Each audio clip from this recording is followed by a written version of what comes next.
Good morning, everyone. Welcome. I'm going to be brief because I'm the odd man out here. There is a distinguished panel of scientists, educators. I'll just be very brief and get on with it. We have till what time? It's 11:08. We have to finish by 12:30. Fine.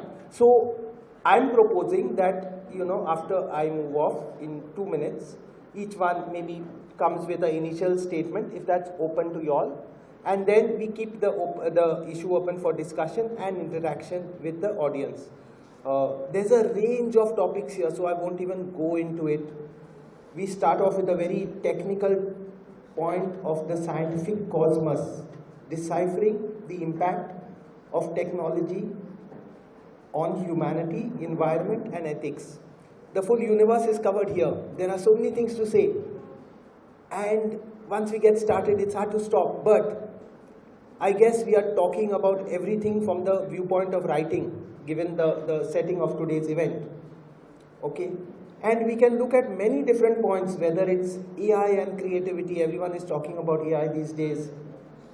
To the attention economy, and climate science, and biotech, and data surveillance. Finally, science communication. How do we communicate this huge mass of data that we have in front of us? I won't go into that. That's for the panel. I want to introduce them in 2-3 sentences each. But I'll tell you something very personal and something funny about them. And they're going to feel embarrassed after I say it. But I met Sarath just this morning, and he is the least embarrassing because I don't know much about him. So he's a man who works in air pollution. He's from IIT Kharagpur. He's done a lot of work. And he's sitting in Aldona doing this very interesting number crunching and explaining to the people where the problem is and why cities are affected. And I'm sure he'll give us some very concrete examples of his work. But the other two are my friends. Nandkumar Kamat I came to know in 1985. And if I tell you my first experience with him in half a minute, you'll understand all about him. So I went up to him and I said, Mr. Kamat, he was Mr. that time. He worked on his doctorate very hard and did a good job of it. And he's working on his second doctorate now. After microbiology, he's doing philosophy. But I asked him, Mr. Kamat, you're a man from the sciences. How come you're interested in all these issues on Goa? Because he was talking about goology and, all kinds of complex things about history and economics of Goa and the full gamut of work. Someone used the word of, to describe his multidisciplinary approach this morning, and that's really true about him. And in reply, I got a earful. I must have been in my 20s at that stage.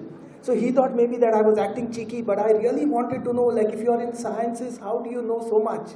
So he gave me a earful, and I always remind him about that. You remember the time you told me off, he said, we think the world is all in silos and divided into different things, but it's not like that. And I had to listen to it for 5 minutes. But he has done a lot of work. He has the longest running science column in many parts of India, maybe, which has gone on for 20 years. Nandu? 20 years, your science column in Navin Times? 40 years. So it's even more than I thought. So that much on Nandu. Gaurav Padte, poor chap, he had the unfortunate job of being my student for 1 year. I'm not a teacher, but for accidental reasons, I ended up being a teacher as assistant professor for 1 year. And there I came to know Gaurav Padte. Very naughty guy. As a student, I'm not saying now. As a teacher, I'm sure he's a decent guy. He's your ex-student from Xavier's. So see what happens. You actually produce good results. So he was a naughty student, but a very serious student with his good heart. And he would never be in my class. And I would tell him, I'm not bothered whether you're in my class or not. You do well in your studies. And he did it very well. So he got involved in the student union and all. I told him, this is your undoing because you will not be able to concentrate. But he proved me wrong. He did everything.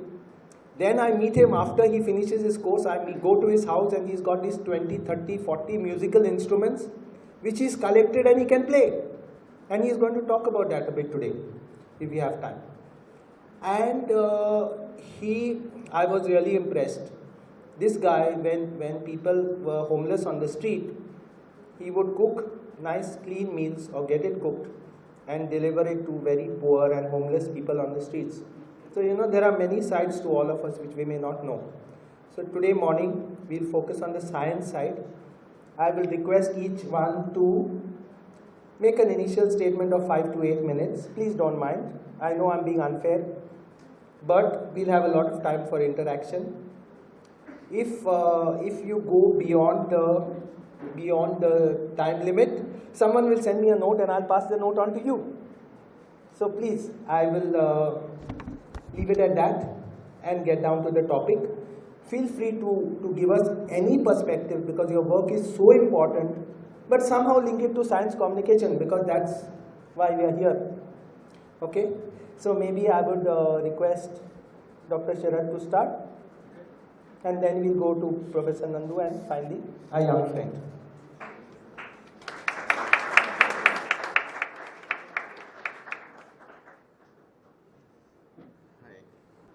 Hi, good morning. I was telling Gaurav earlier that I have no idea what to expect of this because it's the first time I've been invited by the English department. Okay, most of the time the panels I sit in are very tech specific or science specific, and even more so air pollution specific. Okay. But nice to have a very different perspective of what we do and how it can be perceived. And in literature, it's a big field, and we really need to work on that. So I'm assuming all of you were there for the keynote speak, right? So when Gaurav was talking about building highway through the middle of the earth, it reminded me of the book Hitchhiker's Guide to Galaxy by Douglas Adams. Okay, and in the movie, if you see the movie or read the book. One of the characters, he is basically standing in the middle of the road and saying hello to the vehicles. And the main character comes in and pulls him off the road and says, like, what are you doing? No, they're going to kill you. All these vehicles are going to go over you and kill you. So his dialogue after that is he thought that vehicles were the main species of the earth and humans were just there, on the side. So that's what happens. It's a wrong notion that's been projected, right? So technology is there, but we shouldn't be relying so much on technology that somebody else will come and see that technology as the main, life, and the original life is basically lost. So you need to say, I really like the setup, and it got me thinking along that way. So there are a lot of negatives we'll talk about. Probably it will definitely come up in the panel discussion. So I want to give you some positive examples of how technology can be really good for us and has been good for us, and hopefully it will be good for us going forward as well. Okay, renewables. It's a technological revolution. For the longest time we relied on coal, oil, and gas for all our needs. Now that is shifting to renewables. It's a good thing. Okay? So if you look at agriculture, we now started to use a lot of the drone technology in finding out what kind of pests are there, what kind of pesticides can be delivered into the fields. So that's excellently a new science that really helps us in the agricultural field. If you look at education, that actually took a huge turn, especially after the COVID or during COVID, that we can actually do a lot of remote learning. And we got to a stage where if you want to get a degree in a particular topic, you can do all that learning, all that self-learning sitting on YouTube. Okay? Now, I'm not advising you to do that and become a screen junkie, but the opportunity is there. Technology is allowing you to do that. Same thing in the medical field as well. So there was a time when remote areas were not able to, they were in a position that we can't serve them. But now we're able to serve them remotely through screens, phones, use of internet. We can serve them. So technology is there, but we shouldn't make that the primary.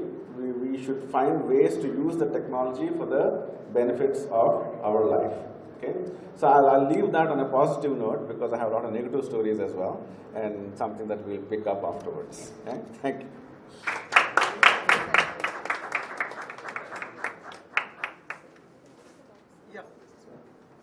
Yeah, thanks so much, Dr. Sarath.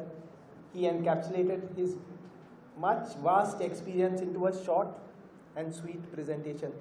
Now, the difficult job of getting Professor Nandu, who knows so much on so many subjects, to inspire you all and tell you all what the challenges are. There are many challenges facing us, and today we are much more aware of the challenges, but also there is a positive side to the story, if at all. So I'll leave it to Dr. Nandu.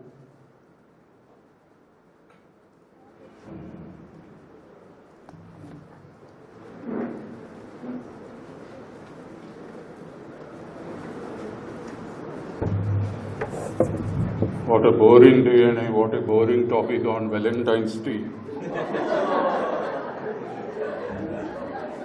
When I entered, I didn't know I was entering a college. I thought I was entering a monastery. And then top of it, today's moderator is St. Rico in St. Francis Xavier College. And whole night in 1998, I was writing poems for my Valentine. And I woke up very late and I had a hangover, a romantic hangover, because I finished 51 poems for my beloved Melinda. She was waiting on bank of Mandavi River, and she didn't know that I could write 51 poems on Valentine's Day. I knew that I won't bore her because nobody had flattered her in her life the way my 51 poems flattered her that day. After 3 months we got married, and after 28 years I am here. And I am here also because my Valentine, who is a higher secondary teacher in Purushottam Balavalkar High Secondary School, sacrificed her one working day for me. She took a leave and she is waiting for me to hear what I will speak here.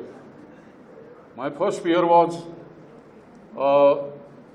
it is very rare to find Dr. Rico or any morning function because all his friends are asked to speak to him only after 3 p.m. because he works very late at night. Today morning I was flooded with messages. I thought I will get flooded with messages of love and romance and so many things. But somebody reminded me in the morning about my patriotic duties towards the 40 soldiers martyred in Pulwama. So first and foremost, today is declared as a black day and I congratulate you. I shouldn't congratulate you, I should mourn. I should condole, but I don't know, it is a happy coincidence that on Valentine's Day you are wearing black and protesting in front of us. Perhaps I thought it is a symbol of that black day today, declared nationally as Pulwama Day. So first and foremost, I stand in silence for 1 minute, but you need not follow that ritual because country comes to me first.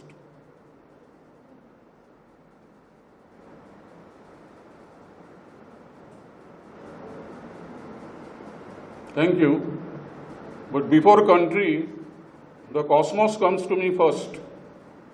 Because we are all machines. So I was wondering what topics machines have given for machines to speak on a machine called Earth inside a solar system which itself is a gravitational machine, inside a galaxy which itself is a gravitational machine, inside a universe which itself is a design. Finally, we have been asked to speak about technology and ethics and humanity and all, but we do not know what species we are today and what is our history.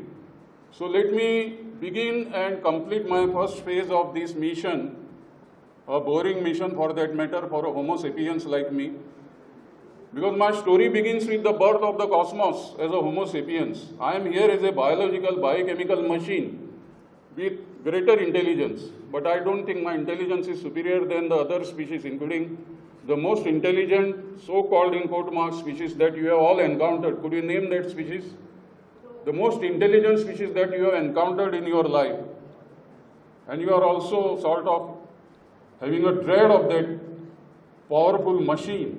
Because see, basically for me, I have read 1,30,000 books and I have 30,000 books at home.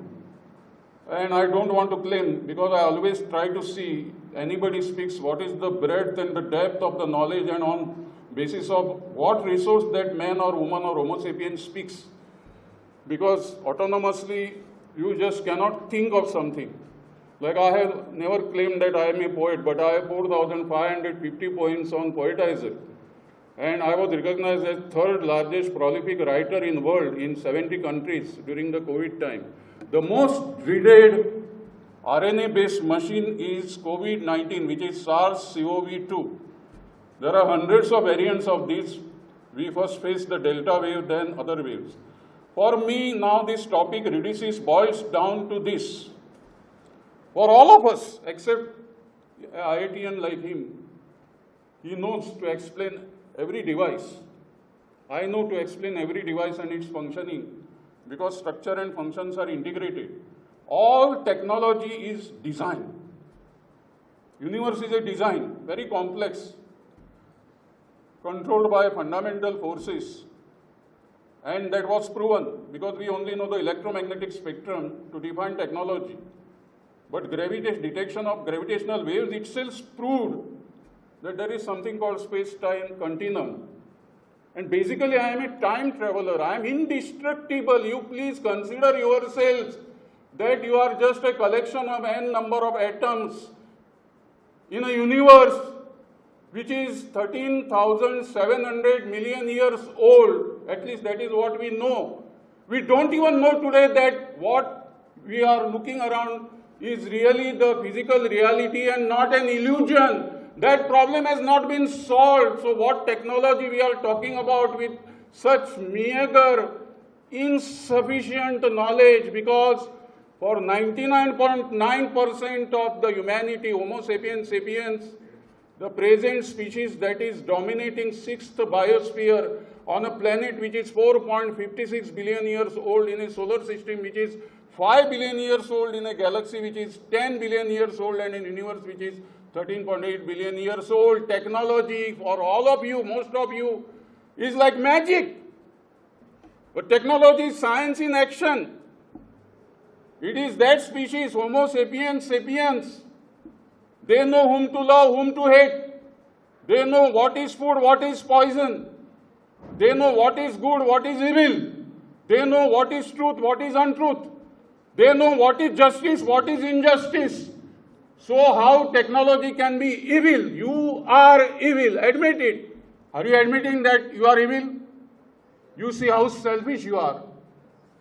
You are self-centered. You are narcissistic.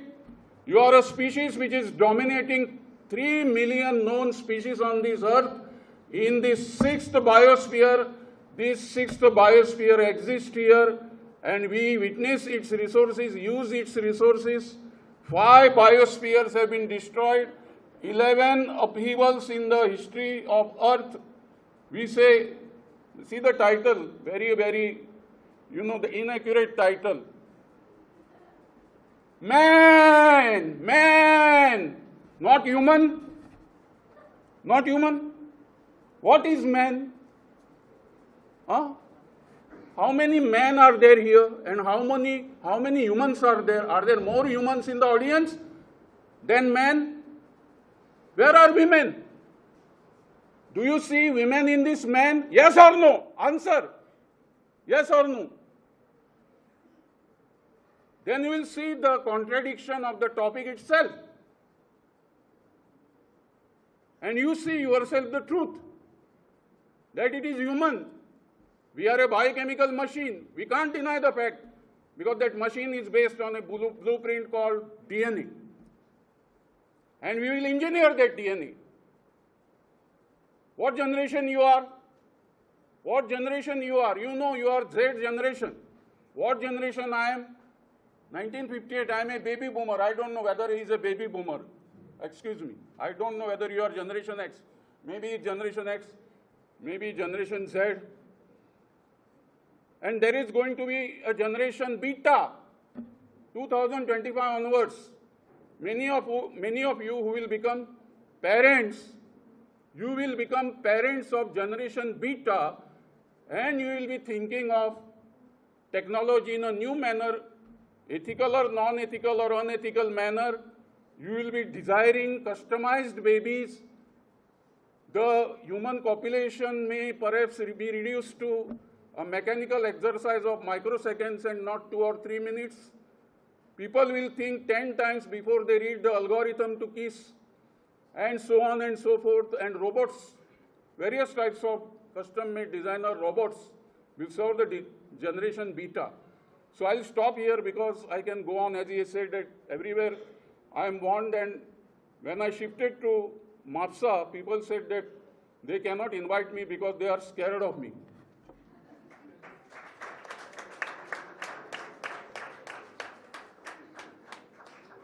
Of course, scared is not the right word, but Dr. Nandu has woken us up and he has made us think from this very interesting point of Valentine's Day to the realities facing all of us. Okay? And Dr. Sarath earlier gave us only hints about the work he does. I had just 5 minutes to spare with him, and I urge you all to interact with him, find out about the work he does, how he looks at air pollution, and you know, how he makes sense of it, how he takes the issue to planners.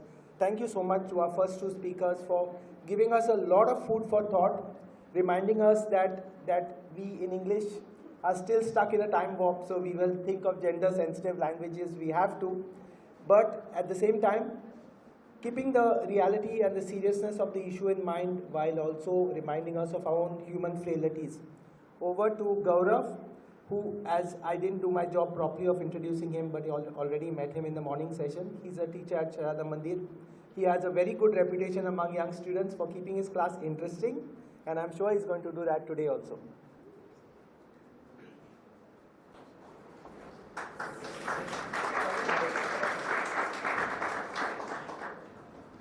"15 years ago, I was 15 years old. It's in 2010. Vividly remember, it was Valentine's Day, and I was writing a letter for my beloved. I was in the 10th, I was in 10th B, she was in 10th A. Of course, now you might think his speech does not sound like the other two. Yes, because they are scientists, they are respected scientists, and I am a literature teacher. And I guess that's my greatest strength, love. Because with all my heart, I was writing that letter. See, here's the difference. No, I'm not writing a letter today for anybody.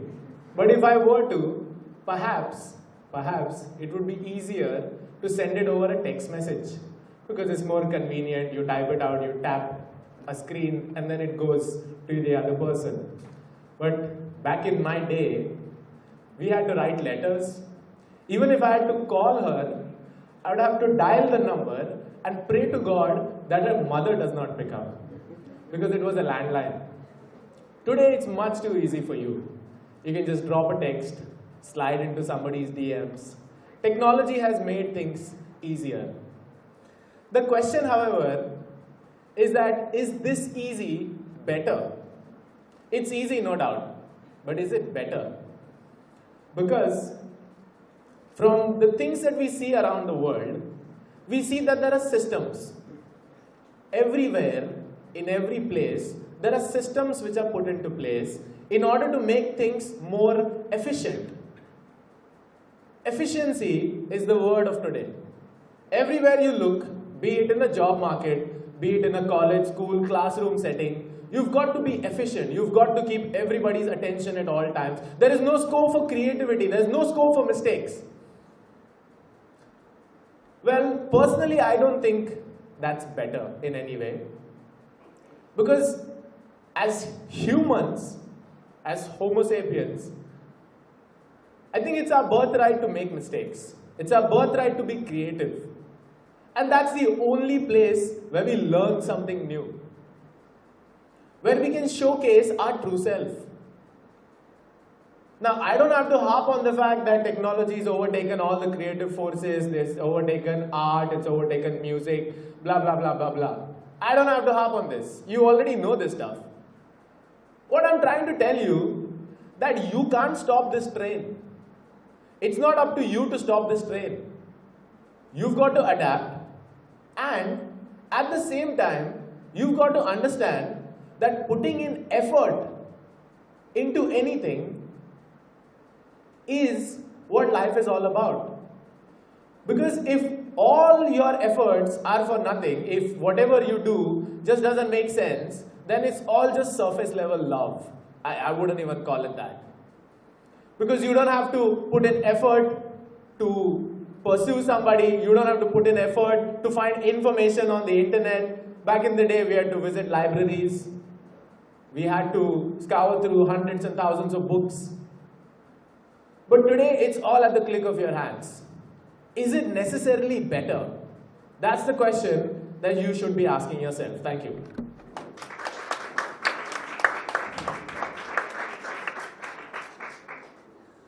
Of course, we have a lot more to learn from our audience. We are not going to let them get off so easily.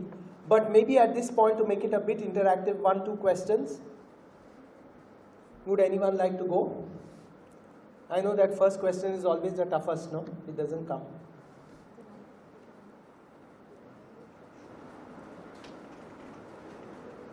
You planned in advance who would be asking?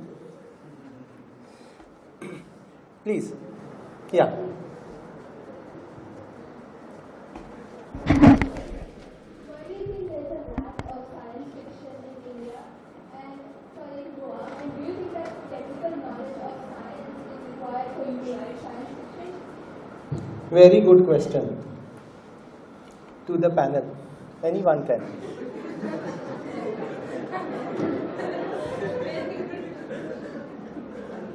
I have a very large collection of science fiction. Today's science fiction can become science fiction. I have not published anthology, but I have written in all 3 languages more than 150 science fiction stories. And I can, if you have sufficient time, I can dictate you entire science fiction in 3 hours from just my mind. Yes, you should get a good idea of the real science, the basic science. Plus, you should dream. You should dream like a time traveler. I always dream like a time traveler. I am here searching my lost time machine. I lost the time machine when I was born. My mother said there was an explosion outside the hospital. And then I don't remember anything. And then today morning also I was thinking, I'm to ask where to find my lost time machine. Because I remember precisely what happened in 1st century, 2nd century, 3rd century, prehistory, rock art. As if I was there. So basically you need imagination, you need a creative impulse, and you need real science facts, and you need a vision of the future or the vision of the past.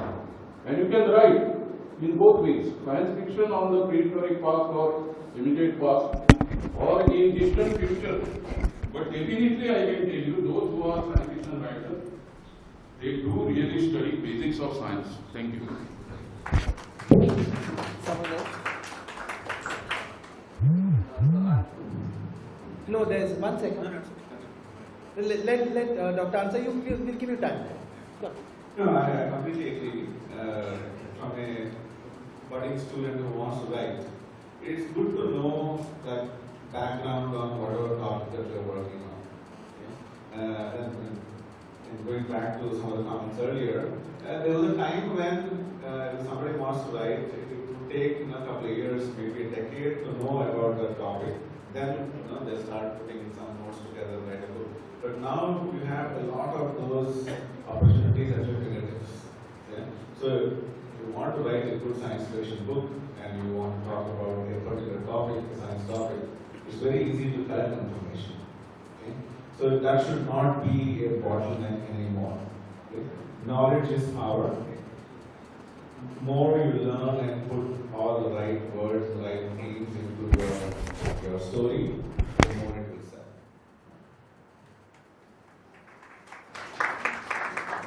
Yeah, please.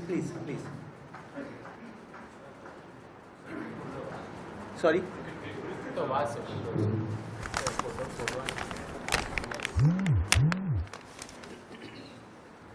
So you spoke about how it is humans who are narcissistic and self-centered, and I totally agree on that.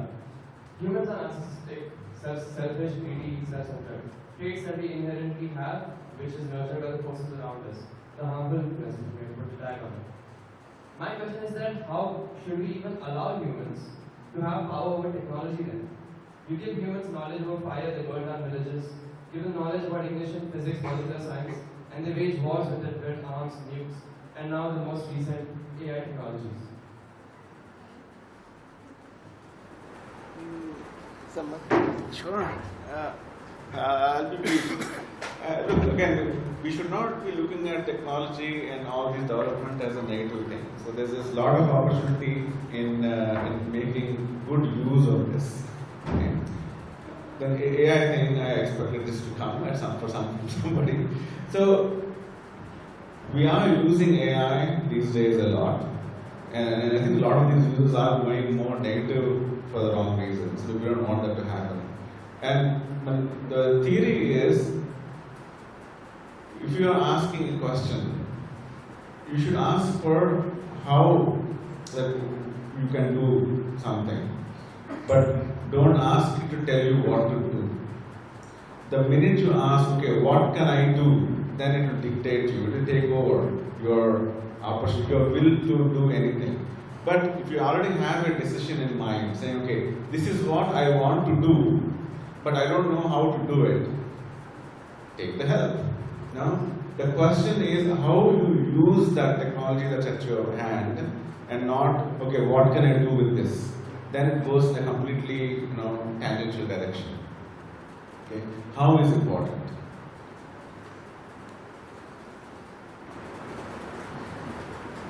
What I'd like to add is that you've got to understand that life itself is beautiful. Be it with technology, without technology, it doesn't matter. You've got to have a positive outlook towards how we use technology. For example, let's say not technology, so to say, let's say there's a small child and you hand him a cricket bat. There are various possibilities. Two of the major ones is one, he's going to take the bat and hit somebody in the head and murder somebody, become a gunda. Or two, he's going to become the next Sachin Tendulkar or Virat Kohli. So it's up to the human to decide how to use the technology or how to use the tools that they have at their disposal. If you look at AI, if you look at ChatGPT, Leonardo AI or Gemini or Grok or any of these, it's up to us how we use them. I personally do not use it for creative purposes. I use it because I'm a teacher, I'm a coordinator at Sharda Mandir Higher Secondary, and because sometimes there is just senseless paperwork that I have to fill in, that I have to do, which would otherwise take me more than 10 hours because I put my heart into everything. But I know that this is not something that I need to spend 10 hours on. I put the data into chat, I tell it, organize it properly, and give me. If it is a creative pursuit, I use my own brain. If it is something that I have to organize, I use AI. That's the way that I, as a literature professor, would use it. So I would think that it's our own disposition towards doing good or bad that makes us who we are. One question, sorry. Nandu. Say, please.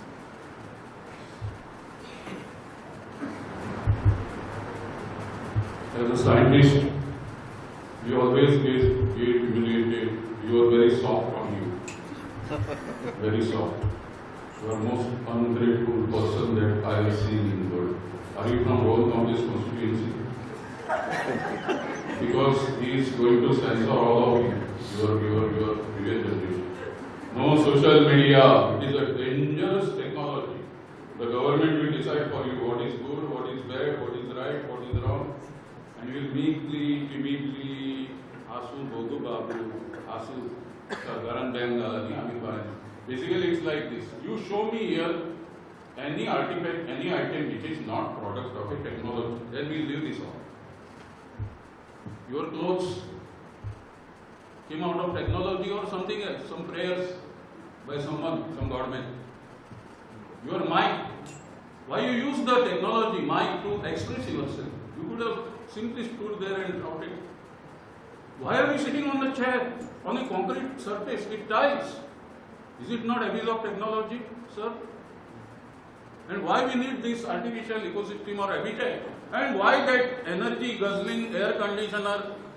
I can predict that it is at 23 degrees Celsius. Please check whether it is 23 degrees Celsius. I feel it on my skin.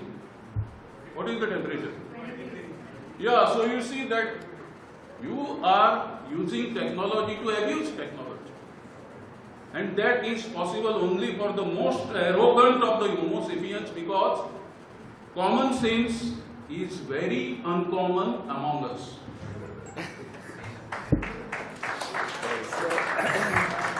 So Okay, thank you. Thank you for making that point. So Nandu makes his points in a very strong way. Don't feel offended. He's not targeting you. But one question was not answered, and that is, I think the first speaker asked, why does Goa lack science fiction? I want to ask the panel, is it true that we lack science fiction? Do we have a shortage of it, or is it not so visible? If we lack enough science fiction, which are the parts of India where you get a lot? Who's doing interesting work? Can you give us some pointers, please? No, basically, you see that तुम्ही मराठी कितले वाचता, तुम्ही मराठी किती वाचन केलेलं आहे, कोंकणी कितले तुम्ही वाचला, फक्त इंग्लिशीचेरूच तुमकां कशें काय सायन्स फिक्शन तुम्ही आसा काय ना ते गोंयांत. Dozens of science fictions in Marathi have been written by Arun Hegwekar. You know. Besides, in special issues called Diwali issues of real local newspapers, Gomantak, Navaprabha, Lokmat, Goan Varta, there are a number of science fiction stories. I have contributed every year a science fiction story for so many years. So basically, yes, in English, yes, I agree that you people have to think of writing science fiction stories. We are really having a deficit in English science fiction. Just to add, I think what Professor Nandkumar is saying is that in English, in the wider sphere of English, there is a shortage of space for short stories. Yes. Whereas Marathi, Konkani, you have it in your Anks, Diwali Anks and all that. So there is a special space there. And earlier we used to have it in the newspapers, but that has vanished. So, sorry, please, if you can give us a Pan India sign of update. I was going to come to that only actually. I've been here for 20 years now, and I have visited a few Lit Fests, and now there's a Goa Lit Fest is happening in Punjab. Yesterday when I went there, I felt a little bit unorganized. So for example, if you go to Jaipur Lit Fest or Hyderabad Lit Fest, and even one in Bombay that happens, it's like fully crowded, a lot of things to see, a lot of engagement that happens, but I didn't see the same thing here at Goa Lit Fest. So the point that I'm trying to get to is the environment.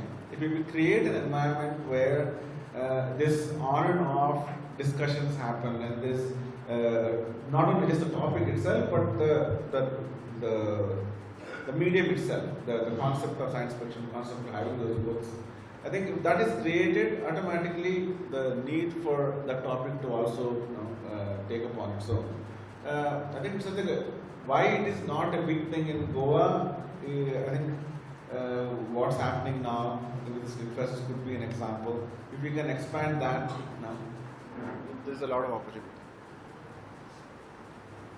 Well, I'd just like to add, the very fact that we are having a discussion on sci-fi today here at WordsUp will birth more science fiction literature from Goa.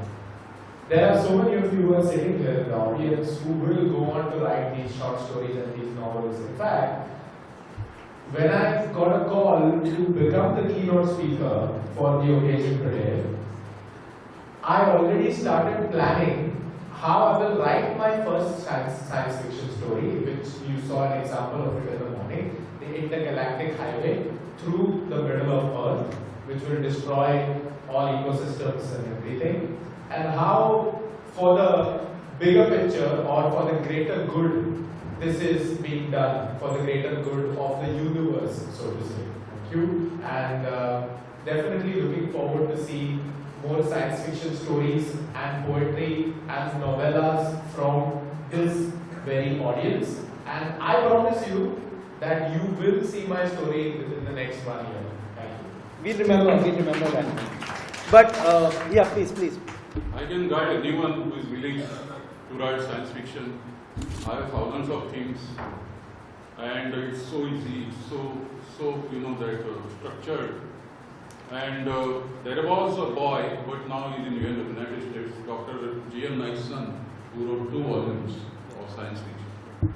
And it was like a passion for him, but then he sat for what is known as various competitive exams and all, and then he got ahead with a career. I find basically there is a big mental block in Goa because We think we are India's most literate or so-called most educated state. We say we are a cultured state, we are wealthiest state, and most important, we are highly urbanized state. But when I move around, when I see the developments, what is going on in a very, I would say that congested and highly polluted town like Mapusa, where I have to make every 2 days one phone call on noise pollution, another phone call on air pollution, somebody burning garbage.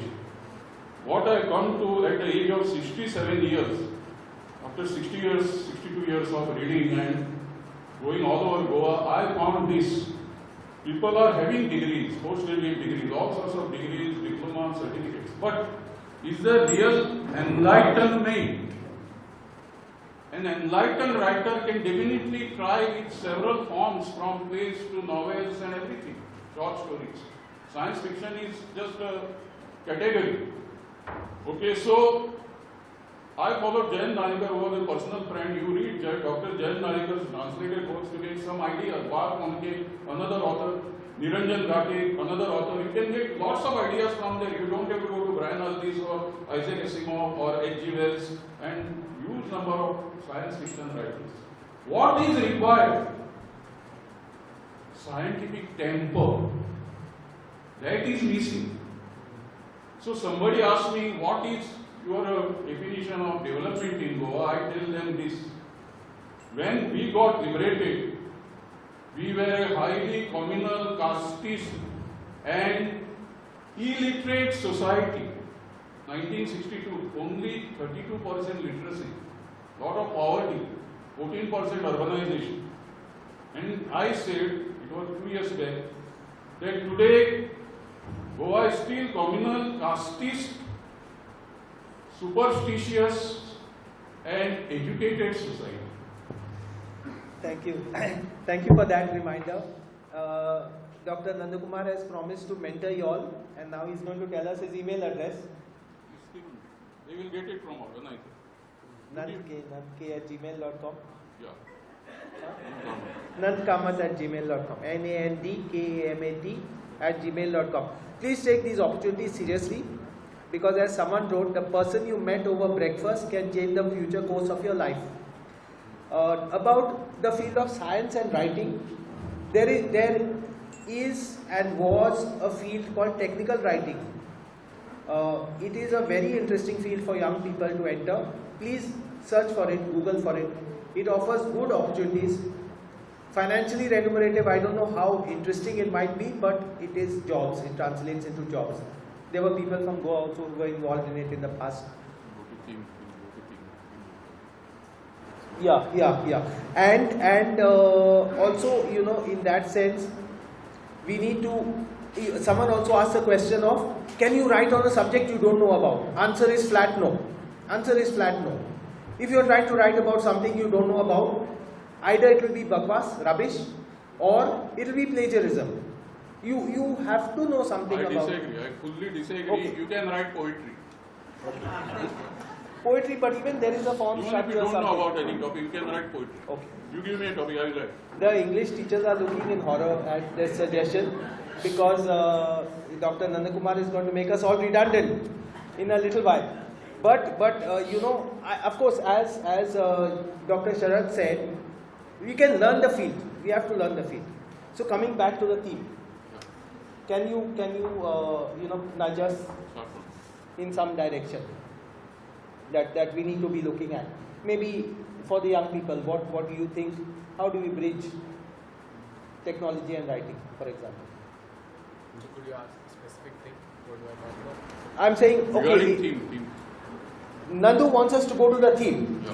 but from the young people's point of view, how do we make sense of the stage they are at their career? If they are looking at science, they are people from the world of humanities and arts. Where do they fit in?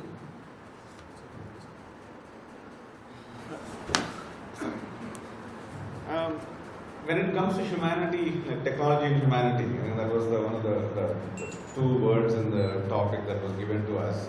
The ethics kind of comes in very immediately.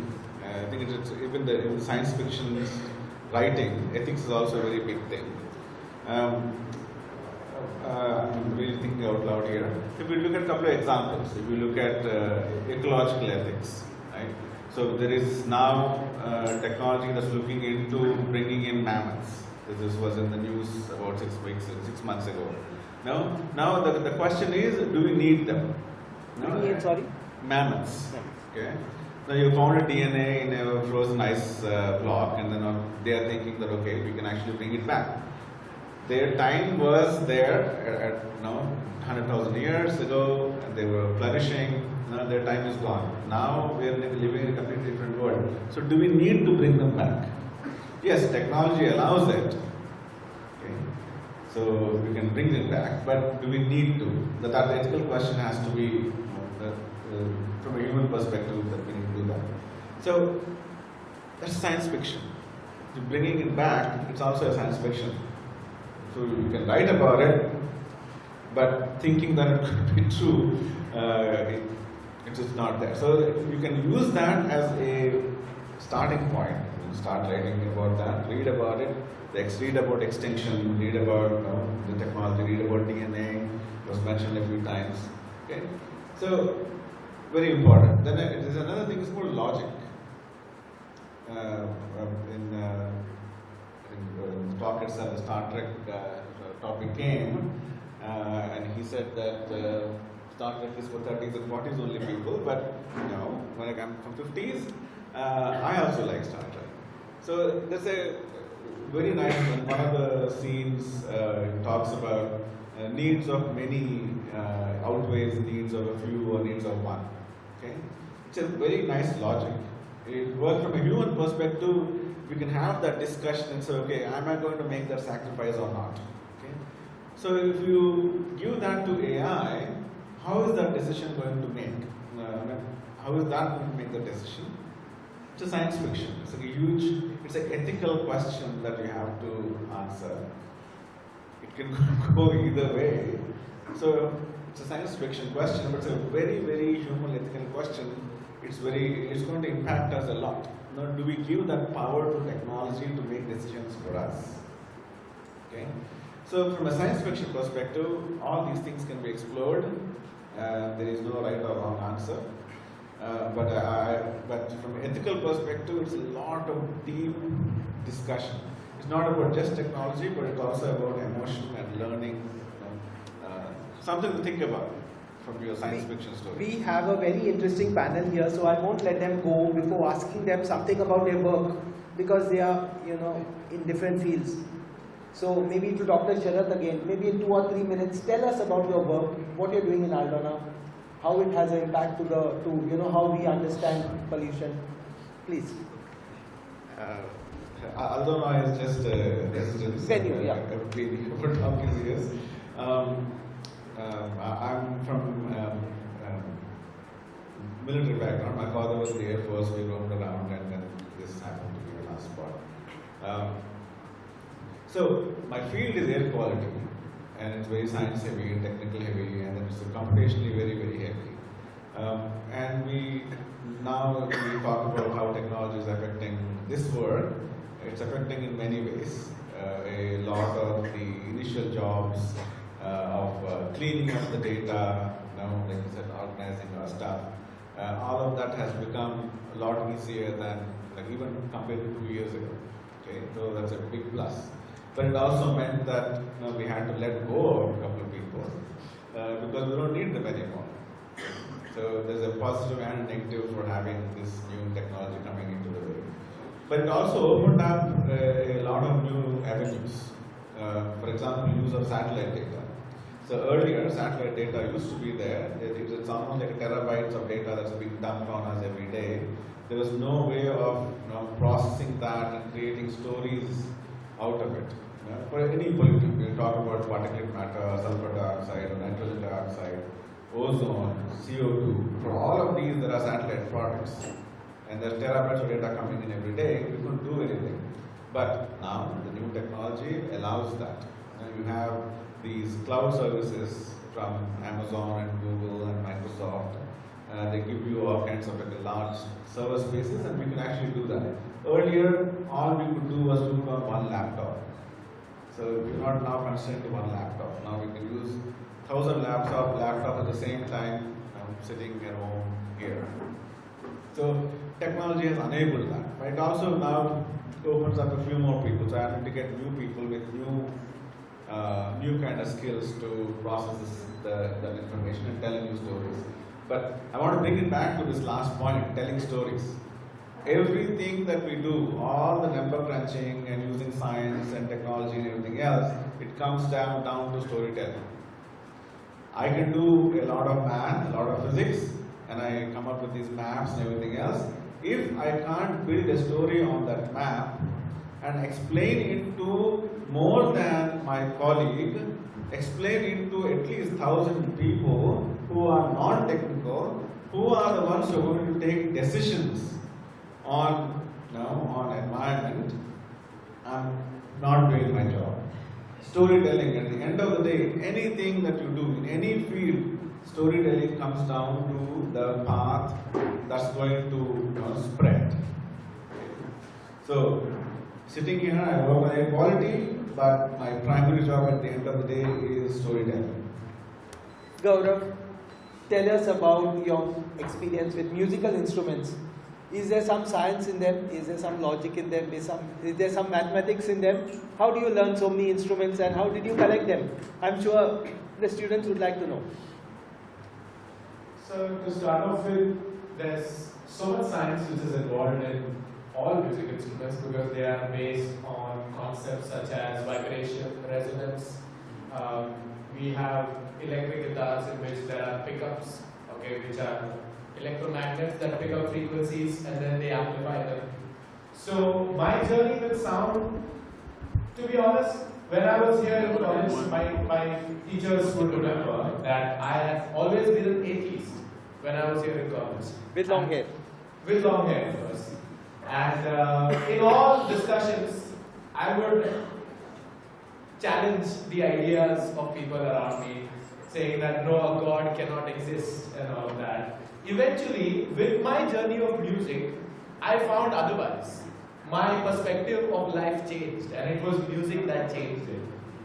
Now, to coming to the topic, so there's, you see, when we are very young, the kind of stories and the kind of things that are told to us, these are the things that shape our life. One of the first stories that I had heard and read about was that there was a benevolent king. He was good to everybody. He was a very nice person, very forgiving, very loving king. And everybody thought that when he dies, he would go to heaven. And when he died, he did not go to heaven. In fact, he went to hell. So even he was surprised. He asked Yavraj, what wrong did I do? So Yavraj takes him down back to earth and he shows him the ocean and he says, do you see that? He says, oh yes, I see it. So there are 3 fishes that are swimming in a circle in one place only. 3 goldfish. And he says that these are the fish that you can find in an aquarium in your kingdom. And once they learn to be free in the infinite ocean, you will also be sent back to heaven. So this is one of the first stories through which I learned that the world around us is not just for us. It's for the animals, the flora, the fauna that is around us as well. And it invoked, it's a story, but it invoked this sense of compassion in my heart, which perhaps would not be there otherwise. There's this other story where I used to go to play on the ground in Valpoi when I used to live there.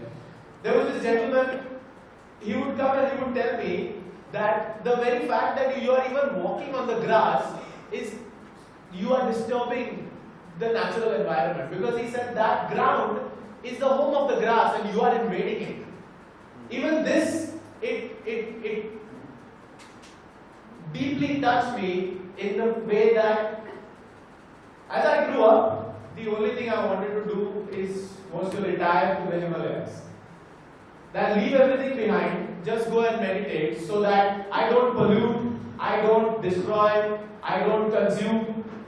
Because no matter where you go and what you do, you are polluting the environment. Yeah, people will say that oh, don't use plastic bags, carry a cotton bag. Great, everything is perfect. But what about the people who are manufacturing these things? You are telling me to bring a cloth bag to the shopping mall, but over there, the chicken, the fruits, the vegetables, the chips, the ice creams, everything is packed in plastic. So I take all of that plastic and put it in my cloth bag and I bring it back home, and somehow I am to blame. Of course, we are to blame. We are the culprits, as Nandkumar sir said. We are the evil of the world. Earlier, I used to think that I still think so sometimes when life gets difficult, that I have to go to the Himalayas and just meditate, because that's what I really want to do. And through these meditations at home, what I found is my childhood dream of becoming a scientist, of exploring the cosmos, of traveling to faraway galaxies and planets, can be fulfilled through my inner self. A yogi, when he sits in a state of meditation, projects his soul into the Milky Way. The person who is meditating in a deep state of meditation, is in a trance, is not here. And what I have found is that I don't need to go to the Himalayas and meditate. I can do the same through meditations on music. Which is why I play music, and which is why, sir, to answer your question, coming back to it now, this is the reason why I learned music in the first place. Because I realized that when I am in the zone, or I am in the flow state, I am not here. Because music is a gift from some celestial world. That all great songs are not written by us, we are only vessels which are conveying the message of the cosmos. There's beautiful music out there. Just like in the Sound Machine by Roald Dahl, you will discover that Klausner is finding frequencies from insects, from grass and whatnot. And that frequency we have to channel, and that is the state of trance, that is the state of enlightenment, that is the state of meditative epoch, that when we reach there, we will discover that we don't need to destroy, that the life that we live is beautiful in itself. Gaurav, how many instruments you have and how many you play? Sir, I stopped counting after 30. And you play? All. All. Okay. So there you got an answer. But I want to ask Dr. Nandkumar about his column. It's been going on for 40 years. It's focused on science. How did you get started? What's your response to it? Do people appreciate?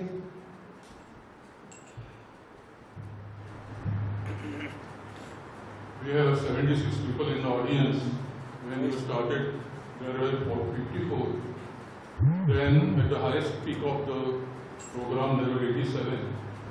And I am little serious about it now. So, if you are genuinely curious, Goa is for Mr. Dr. Frederico, very small place. Actually, I don't even need an introduction here. It is a huge insult to be introduced in Goa when we have dedicated 50 years of life. I have been to the prison 12 times, arrested 3 times, brought to the court 3 times, locked in jail equal number of times, fought 3 public interest litigation without a lawyer, and 6,000-7,000 articles in 3 languages. I mean, television, YouTube, 20,000 videos on YouTube. You see, my life is open on YouTube, 20,000 videos. So what else you want? Everything is there. All my research is there for the entire world. 200 countries, 16 lakh people have seen these videos. And every day I upload around 15 to 20 videos. And certain videos are unique in the world. 500 videos, Dr. Nandkumar Kamat, who is sitting here, have created 500 first videos in the world. And we have discovered, I will only sum up, we have discovered 200 new techniques, out of which 50 techniques or protocols have been published. But I am no match to him. He may be having, IITians have a huge publication record. I don't know. He may be having 30,000, 40,000 citations. I don't have even 400 citations. Basically, I would like to represent myself with this techno poetry, if you don't, unless you hate poets. And listen carefully, because someday or other you will fall in love with your gadget. But you won't call your mobile or your tablet or your laptop your Valentine. Maybe in future, this is a science fiction, seed of science fiction I am giving you. The college may be served by robots, androids, and maybe female robots, male robots. So think about a science fiction story that male and female robots encounters increase and they develop romantic feelings towards each other and they fall in love. What happens next on the Valentine's Day in the year 2075 between male and female robot in future St. Francis Xavier College campus? So start thinking about it. My poem is a self-reflection, Dr. Rico, of machines and men, because it is a variation on the famous novel. The cosmos is a giant machine of machines, mother of all machines. The cosmos is a giant machine of machines, mother of all machines. Addicted to the machines, you bond with them. And when you no more need the old one, you feel sad about them. You feel sad about them. I often get this weird feeling for no reason. I often get this weird feeling for no reason. A pang of pain. A pang of pain when they dragged my old car, the first and the last, I bought and owned and sold to a friend. When they dragged my old car, the first and the last, I bought and owned and sold to a friend. Watching him drag it away felt sad. I couldn't rationalize. Something to do with memories I felt. The attachment, the bond was not with just a machine I had sold. I had lost a full archive of my time. It was the same car. It was the same car in which my wife left to deliver the baby and returned with the bundle of joy. It was the same car taking my son to places he enjoyed as he grew up, fast like a wild forest tree. Not only car, every machine parting ways gives me a lot of trouble. I had to photograph my bicycle, exchanged for a new model as the mechanic began to remove the seat of my old bike. I had pain in my heart. I won't see the machine again in my life. I took a photograph of my old bicycle, left to its new fate in front of that shop, and felt sad while riding the new model. It's much worse with smartphones. As you buy a new one, and the old ones then give you a strange feeling. You remember years of using the old mobile and you feel sad that it won't get much attention now. Every time you charge it, you feel the pain of separation. You kept it with you, perhaps like a souvenir or trophy, but you know its days are over. Wristwatches, camera, television sets, laptop, desktop, you continue to use machines which secretly bond with you. The more time you spend with them, they become part of your ecosystem and system unknowingly as you get used to all kinds of machines. And the soulless, lifeless machines also give you company, support, comfort, security. Indeed, if technology is the extension of human consciousness, the machines are part of our extended consciousness. Even the mission controllers of NASA became very emotional, wept when the Martian rover's spirit, then opportunity, were throttled and silenced by the dust. The scientists and the rovers had bonded so well across vast space and time. Are machines coming closer to the humans? Or humans are turning into machines, recognizing the machines? Indeed, we are biological, metabolic, reproductive machines, thinking machines, machines with mind, thoughts, consciousness, condemned to death. Machines never really die. They stop functioning. The United Nations General Assembly never moons on machines. It is not important. But what is this civilization? This century without the machines. Civilization minus machines means Stone Age. Civilization minus machines means Stone Age. Civilization with destructive machines means Stone Age. It all depends on us, how we bond with our machines. At some point when we grow very old, we will remember every machine we bonded with. We may not cry, but something inside would feel a terrific, terrific, terrific vacuum. Do we have the right to be emotional about the machines? Look at the trail of machines. Look at the trail of machines you left behind. Every machine has a story. Every machine has a story. It is your story, our story, everyone's story. Thank you. Thank you.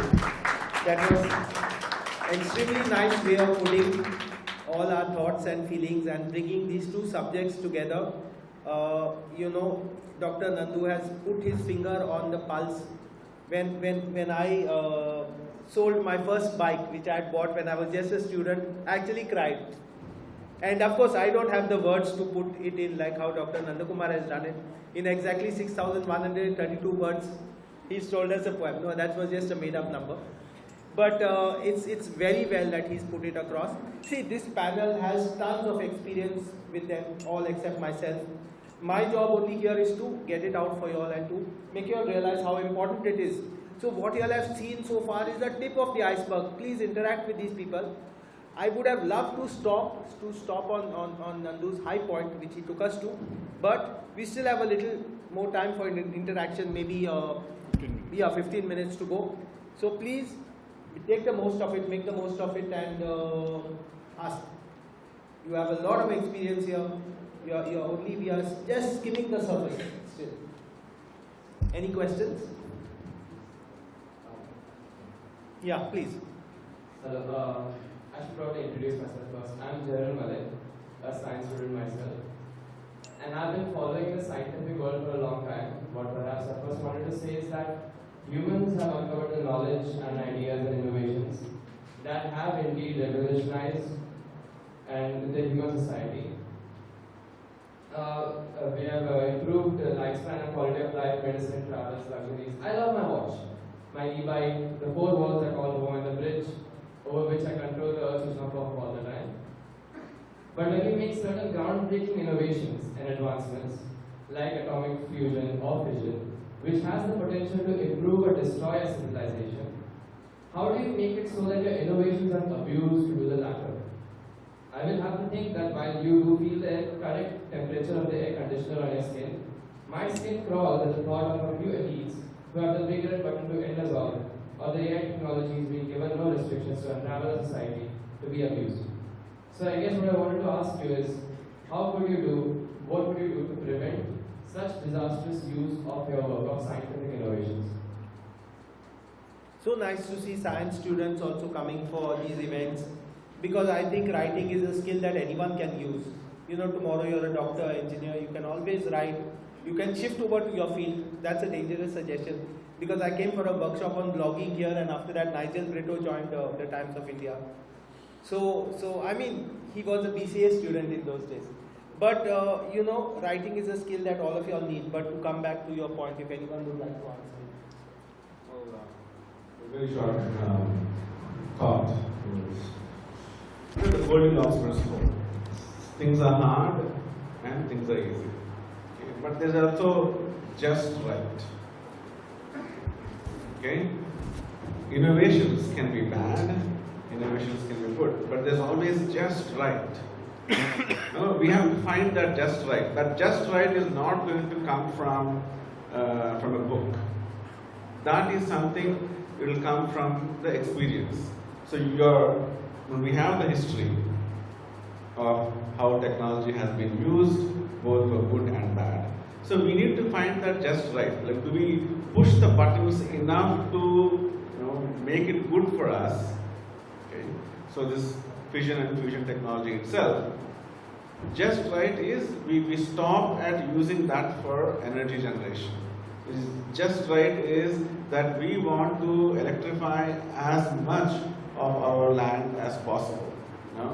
So irrespective of what the stats say that we are 100% electrified, it's not. It's all manipulated numbers. But the just right thing to do is we use that technology to break that. But we push those buttons further, you will cross over. So we have to use that experience both in the past, present, local, not local, and find that just right. The Goldilocks principle is very important in keeping that in mind. When it's a great children's book, you should read it. Yeah. There's this quote that says, yesterday I was smart, so I wanted to change the world. Today I am wise, so I changed myself. The things that are happening around us are beyond our control. You do not control the situations that you are put in, you only control your reactions to those situations. We cannot control the progress of technology because, as you pointed out, it is in the hands of some elites. It's a known fact. Maybe not so known, as Sir said, that common sense is not very common today.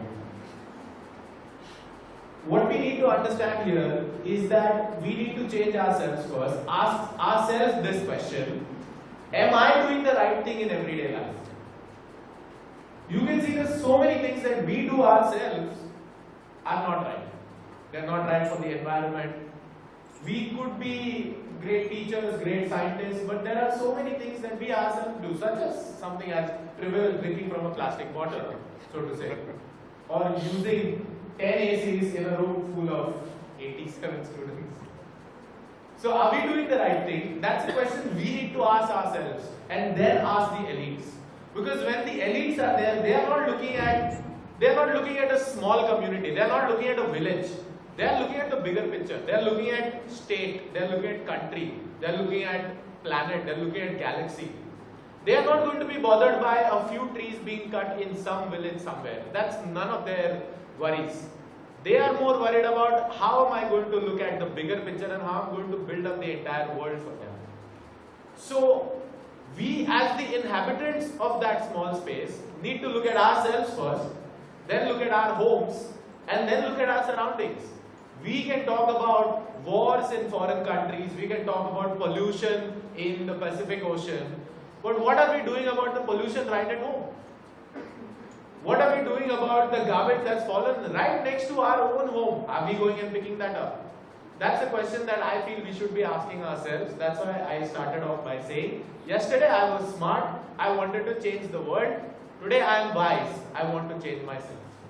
But just to add, I'd like to come in here. When I was a student, ancient history in this college, higher secondary, 79 to 81, we didn't have as much as things to worry about as you all have today, 2026. Okay, global warming. I'm not saying these are minor issues, they are major issues.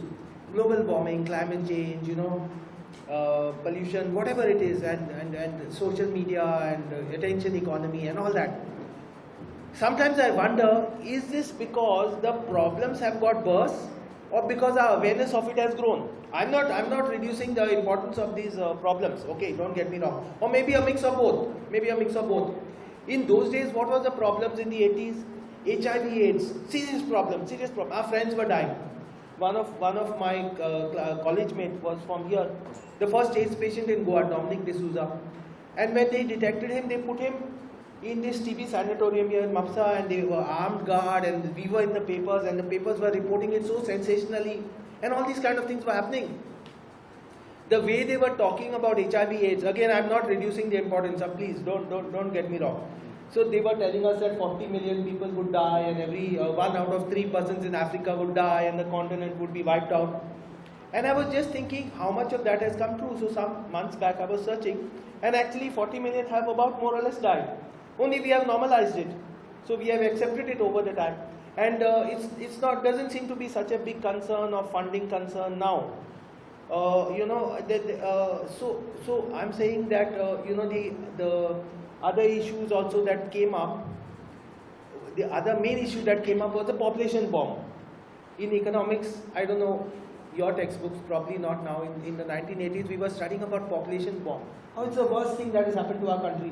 Today, what we are talking about demographic dividend, which is exactly the opposite, the ulta sitting the issue on its head. Okay, so I'm not saying that global crises are going to go away, but sometimes the problem is also in our perception. Just a provocative thought. In fact, there's this other quote that's by Marilyn Manson that says, times have not become more violent, they have only become more televised. This entire anxiety that we have about the world doomed and whatnot, just switch off your phone, trust me.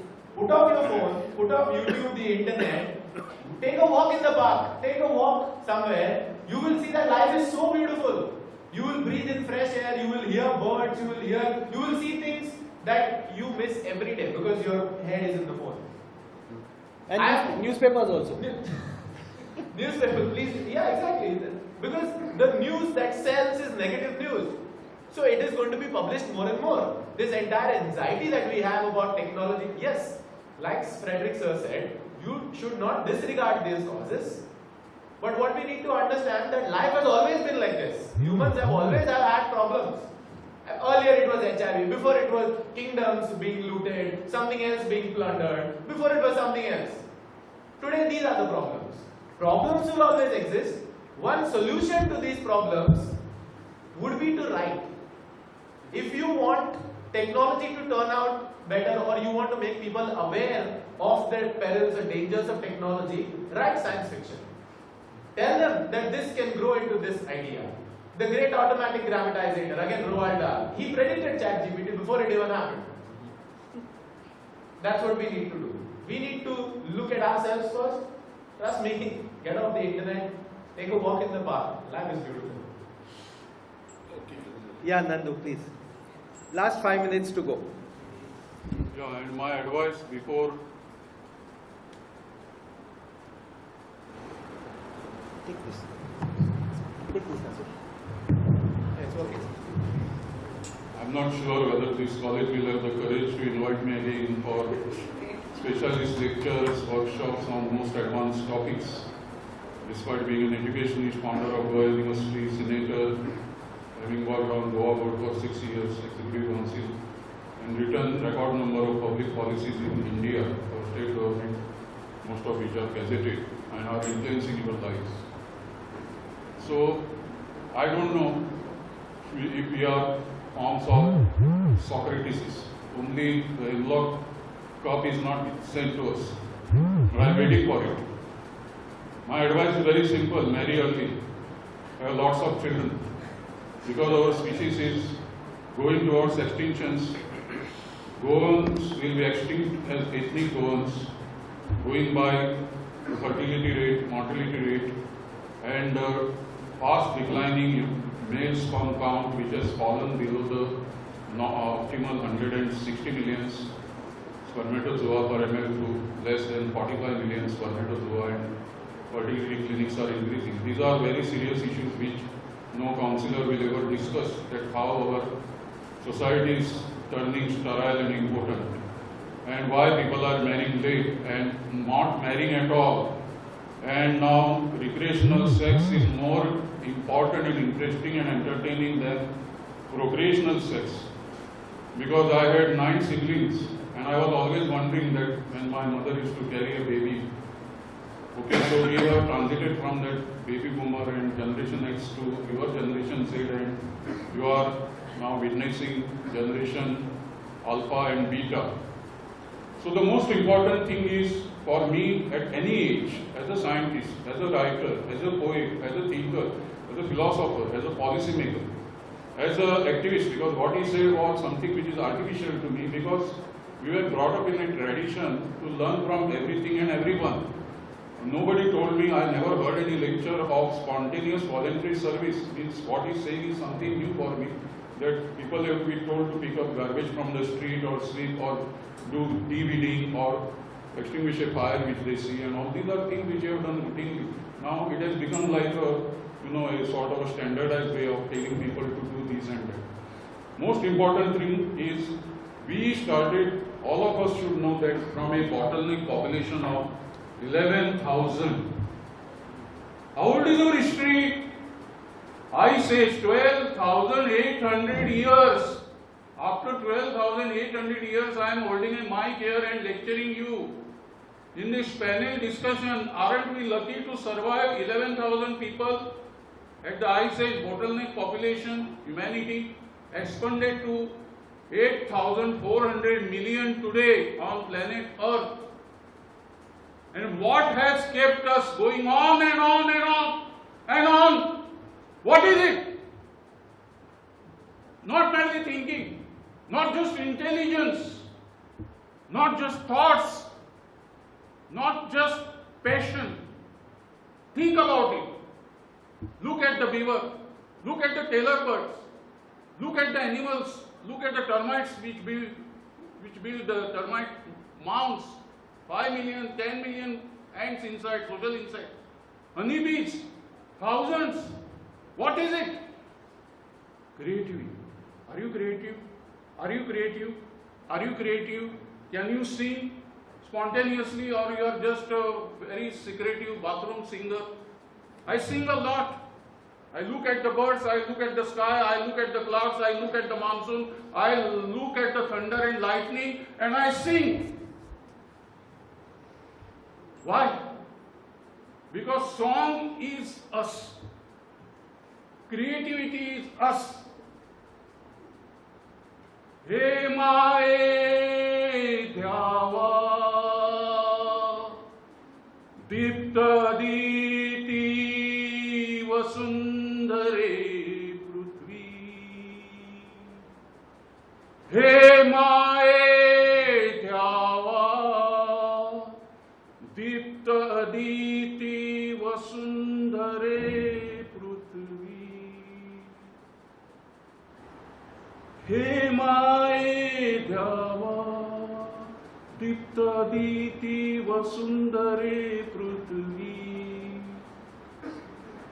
This is the way I have written a song for an environmental festival which is there on YouTube. It came spontaneously.